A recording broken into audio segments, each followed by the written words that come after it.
लाडकी बहीण योजनेच्या वेबसाईटमध्ये बदल होत आहेत म्हणून केवायसी साठी थोडासा वेळ लागतोय। लाभार्थी महिलांना लाडकी बहिणीचं अनुदान नक्की मिळणार।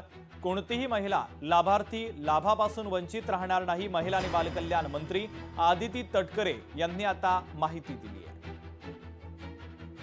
रोज 4 ते 5 लाख महिलांचे ई-केवायसी ची प्रक्रिया ही साइटवर पूर्ण होत आहे। साधारणपणे 1 कोटीपेक्षा जास्ती महिला आज बऱ्यापैकी त्यांचं ई-केवायसी ची प्रक्रिया झालेली आहे। ज्यांच्या पतीचं निधन झालेलं आहे किंवा वडिलांचं निधन झालेलं आहे किंवा डिवोर्स असतील म्हणजे एकल महिला असतील त्यांच्यासाठी आम्ही वेबसाईटवर एक ऑप्शनच्या संदर्भातलं एक वर्किंग करत आहोत की त्यांच्या पतीचं किंवा वडिलांचं जर निधन झालं असेल तर त्यांचं डेथ सर्टिफिकेट किंवा डिवोर्स झाला असेल तर ते डिवोर्सचे पेपर्स अपलोड करण्याच्या दृष्टिकोनातून हे आम्ही तिथं ऑप्शन्स तयार करत आहोत।